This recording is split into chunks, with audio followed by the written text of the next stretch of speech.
Police use Orwellian powers to gag firefighter who was arrested after criticising his bosses online. And this is a pretty Orwellian story, so buckle up. Police used Orwellian powers to gag a firefighter who was arrested after criticising his bosses online, it has been claimed.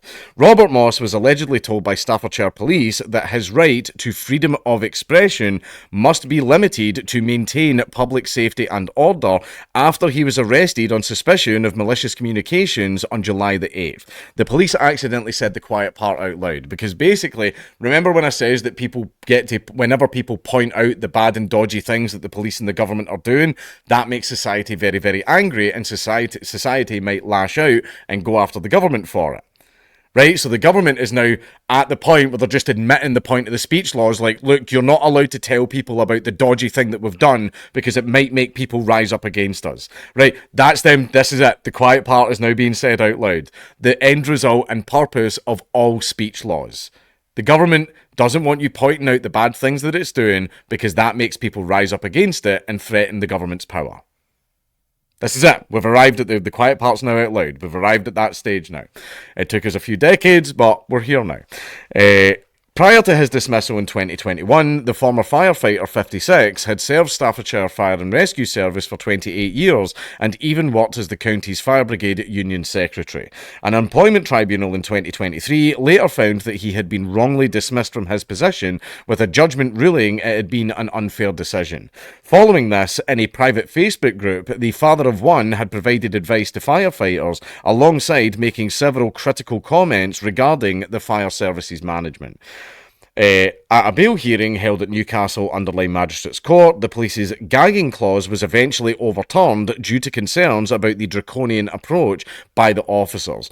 Please don't point out the fact that we are violating your human rights right now, because that makes people very angry, and we don't like it when people know we're the bad guys. While Mr. Moss was never charged with a crime, his home was raided at 7 a.m. in July, with officers seizing 2 telephones, an iPad and a computer. He was then given bail with 6 conditions that included being prohibited from posting any communication relating to the county's fire service, alongside anything related to the ongoing investigation. Basically, again, it's the end result of speech laws. You can't point out the dodgy shit the government's doing. They want the populace completely oblivious and ignorant, while it just slowly builds a great big wall with barbed wire on top of it all around them. Stop pointing out the dodgy stuff. Mr. Moss was also prohibited from contacting the fire chief officer, Rob Barber, and his deputy, Glenn Lusnage. What a name. Now the former firefighter has criticised Staffordshire Police's decision to arrest him, telling the Telegraph that the online messages were certainly not criminal, but rather anodyne. Mr. Moss went on to accuse the fire service of weaponising the police in a bid to silence him, adding that the gagging order represented a human rights breach. Now, from personal experience, right, a lot of people don't know my dad was a firefighter his entire life, pretty much. And he ended up getting so when he's talking about fire management, he's talking about my dad. My dad's long since retired now. But I'm not going to say anything that my dad's told me, right? But I witnessed the firefighter rugby team versus the police rugby team. And my dad was playing. And they don't fucking like each other. Like, the fire service and the police don't like each other very much. But anyway, that's all I'm going to say on that.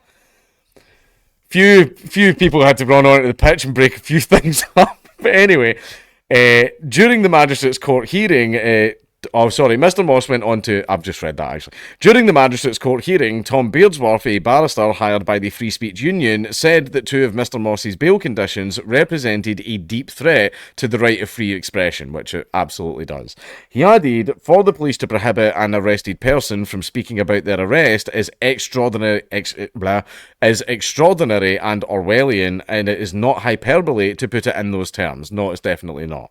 We do not live in a police state, and Mr. Moss should have every right to speak about his arrest. However, arresting officer DC Isabel Holliday says that the bail conditions had been proportionate given the malicious and reckless online posts by Mr. Moss. this person votes Labour. I can just tell. I can always tell. See, when it comes to a person's opinions on human rights, especially towards the natives, I can always tell who they vote for.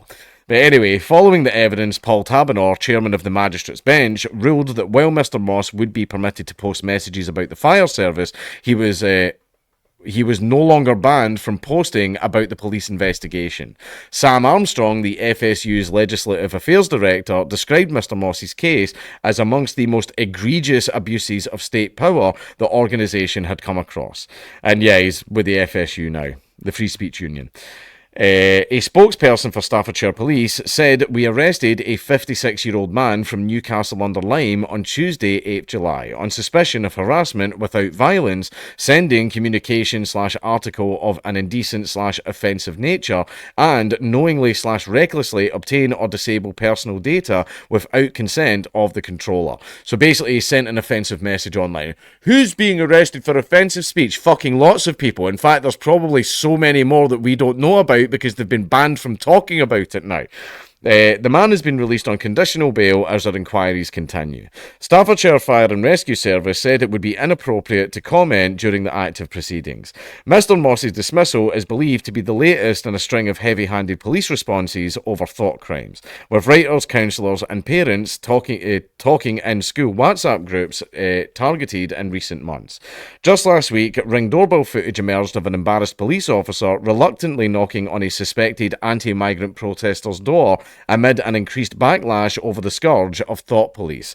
Now, no, it's just so that we can monitor people, so that we can gauge if there's going to be a riot or not. We're not going to arrest people. They're fucking immediately sending police to people's doors for anti-migrant sentiment. Immediately. It didn't even take a week. Didn't even take a week for that to start. Doorbell footage shows two West Midlands police officers approaching the property in Coventry to give the homeowner a leaflet ahead of a planned anti-immigration demonstration. But one of the officers is hesitant to carry out the task and admits his visit is woeful and a load of bullshit.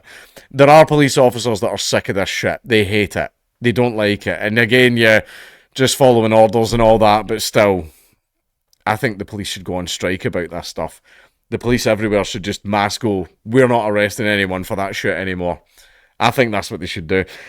Speaking into a Ring doorbell, the police officer tells the homeowner, Warwickshire have asked me to come around. It's a load of bullshit, but it's about this protest tomorrow in Warwickshire. They're aware that you might be wanting to attend that planned protest.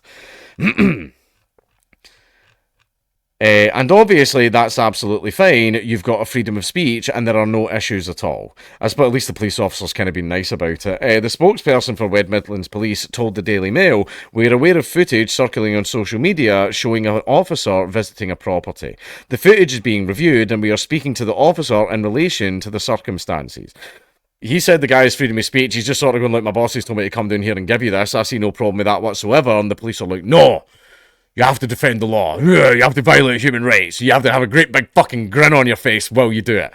The visit was part of the work our officers have been doing to support Warwickshire Police in their engagement in preparations for a planned protest in Warwickshire this weekend.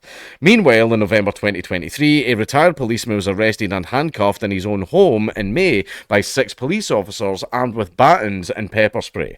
Julian Fuchs from Gillingham was detained by Kent police cops, the very same force he had given around 10 years of his life to, after he questioned a supporter of pro-Palestine demonstrations on X. So he was arrested over a tweet. Bodycam footage of the incident in November 2023 shows officers describing the 71-year-old's books and literature scattered around his home as very Brexity things, according to the Telegraph. Do you have very Brexity things in your home, citizen? Oh, are you right-wing? We can't have that. That's definitely going to get you some extra time on your sentence. Being right-wing can actually get you extra time added on your sentences, by the way. Yeah. That's why I tell people, you are big boys and girls and you can own the anarchist cookbook, but holy shit, if you get arrested for anything, that's 3 years added onto your sentence if you own that shit. But anyway, police also raised worries over a shopping list written by the retired man's hairdresser wife, which included items such as bleach, tinfoil and gloves, whilst they seized Mr. Fuchs' electronic devices from his home. Sounds like someone was getting their hair done. Ooh, scary. Bleach, tinfoil and gloves, those aren't things you just find around anybody's house now. Like, fucking, I hate police. I hate modern police. They also searched through most of his personal items, including newspaper clippings from the funeral, as well as the police probe of his daughter, Francesca's death, who had been killed by a drunk driver whilst holidaying in Ibiza 15 years ago. A police officer was heard stating, according to the publication, that's sad, as she continued to rummage through the retired special constable's items before he was put in a police cell for 8 hours. After hours of interrogation on suspicion of malicious communications, Mr. Fuchs accepted a warning as he was worried it could affect any future visits to see his daughter, who resides in Australia. Oh yeah, Australian border force are way over the fucking top when it comes to shit like that. My life wouldn't be worth living if I couldn't see her. At the time, I believed a caution wouldn't affect travel, but a conviction definitely would, he said. Kent police later confessed the decision to give Mr. Fuchs a caution was a mistake and have it wiped off the 76-year-old's record. All because he argued with a Palestinian person on fucking Twitter. Mr. Fuchs has since aired his concerns on what he believes to be an attack on freedom of speech, quipping, "I saw Starmer in the White House telling Trump we've had it in the UK for a very long time, and I thought, yeah, right, we can see what's really going on." Yeah, Starmer just flat out lied to everyone. The 76, I mean, that's what he does. The 76-year-old's ordeal started when Hamas attacked Israel on October 7th, which saw 1,200 people killed and over 250 taken hostage, an incident which sparked several pro-Palestine marches in London. The retired policeman had been told by his Jewish friends about how they felt unsafe travelling in the bustling city. Later that October, he had become increasingly worried about having reports of mobs storming an airport in Dagestan, Russia, to intercept Israeli citizens. So the next day, when he saw a post from an account called Mr. Ethical, which read, "Dear Suella Braverman, as someone who was on one of the hate marches, if you call me an anti-Semite, I will sue you," he felt inclined to respond. He responded to the tweet saying, "One step away from storming Heathrow looking for Jewish arrivals." That is the most basic bitch fucking thing ever as well. That is the most basic bitch thing ever. He claimed he had never been in contact with the account prior and was warning of possible escalation with the ongoing pro-Palestinian protests. That is the most basic shit ever, and they did all of that to him over that. Basically, the violation of human speech rights by police is just getting extreme. Now, it's getting extreme. And the FSU, even though Toby and all that didn't want anything to do with me because they were all pro-free speech, but they don't like me being a spicy boy and all that, so they don't want anything to do with me. I still think they do good work. They do actually help people out. They do actually have lawyers on hand, and they attend people's like employment tribunals and all this stuff to help people out. So they do good work, right? And I hope they continue to keep doing good work. And they're definitely going to have the work cut out for them with police officers like this. Right, it's becoming a fucking joke now, where we had grooming gangs going untouched for decades. Like, no burglaries are getting solved. I think there's like a few dozen police forces getting investigated because in a 1 year period, not a single one of them solved a single burglary. But they're very happy to fucking go after people for fucking posting tweets or saying mean things on the internet or making fun of people in the fire service.